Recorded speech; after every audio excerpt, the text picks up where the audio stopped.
Cancer प्रकार अनुरूप मार्गदर्शन। भाग 43। Malignant melanoma. वैद्य दिलीप गाडगील, पुणे। मैलिग्नेंट मेलेनोमा मतलब तिल को होने वाला कैंसर। यह भी कुछ मात्रा में लोगों में पाया जाता है। अक्सर शरीर में किसी जगह पर तिल बढ़ने लगने लगता है, फिर बायोप्सी की जाती है और फिर कैंसर का निदान होता है। अक्सर ऐसी स्थिति में तिल निकले जाने की चिकित्सा की जाती है, किंतु फिर कुछ दिनों पश्चात दूसरा तिल बढ़ने लगता है, फिर तीसरा और फिर पूरे शरीर में कैंसर फैल जाता है। इस प्रकार पाया जाता है। मेरे पास एक मरीज थे जिन उम्र तकरीबन 60 साल थी। उनमें ऐसा ही तिल ध्यान में आया। पहले 5 तिल निकालने तक ज्यादा कुछ समस्या नहीं आई, किंतु जैसे ही छठा तिल निकाला गया, पूरे शरीर में बीमारी तेजी से फैलने लगी और पूरे शरीर में 300 से भी ज्यादा तिल एवं गांठियों निर्माण हो चुकी थी। उनमें से एक गांठ गुदावदार के पास हुई थी जो नारियल जितनी बढ़ गई थी। उसमें से बहाव होता था, काफी पीड़ा होती थी। हर 4 घंटे बाद एनाल्जेसिक दवाई लेनी पड़ती थी। ऐसी अवस्था में वह रुग्ण मेरे पास आया था।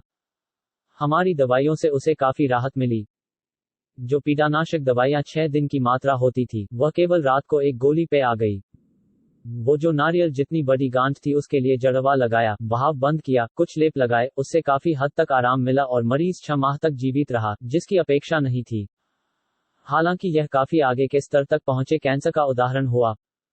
वैसे पांव में कहीं पे मैलिग्नेंट मेलेनोमा हुआ है और उसका निदान हुआ है, इस प्रकार के मरीज पाए जाते हैं। और उतना शरीर का हिस्सा निकालकर फिर जरूरत हो केमोथेरेपी दी जाना, इस प्रकार की चिकित्सा की जाती है। इसमें एक प्रश्न उपस्थित होता है कि कैंसर स्थानीय बीमारी है या सार्वजनिक। वर्तमान में उसे स्थानीय बीमारी ऐसा जानकर अस्त्रोपचार को प्राथमिकता दी जाती है। पहली बार जब कैंसर पर उपचार शुरू हुए तब रॉकीडल सर्जरी, मतलब जितना हिस्सा निकाल सकते हैं उतना निकाल लेना, इस प्रकार की सर्जरी शुरू हुई।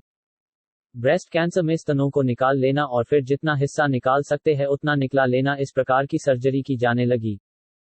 किंतु इससे कुछ ज्यादा लाभ होता नहीं, कैंसर फिर से पैदा होता है। यह ध्यान में आने के पश्चात मॉडिफाइड रेडिकल मास्टेक्टोमी (MRM) इस प्रकार का अस्त्रोपचार किया जाता है और धीरे धीरे यह प्रथा बदलकर केवल गांठ को ही निकालना, पहले केमोथेरेपी देना, गांठ का आकार कम करना और फिर जरूरत पड़े तो गांठ निकालना आदि इस प्रकार के उपाय अभी किए जाते हैं।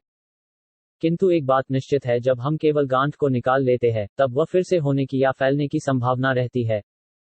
इसीलिए वह सार्वजनिक बीमारी है, केवल अभी वह एक ही स्थान पर उत्पन्न हुई है, ऐसा उसका अर्थ होता है। और ऐसा है तो कैंसर की प्रक्रिया संपूर्ण शरीर में है, यह ध्यान में रखकर चिकित्सा होनी चाहिए।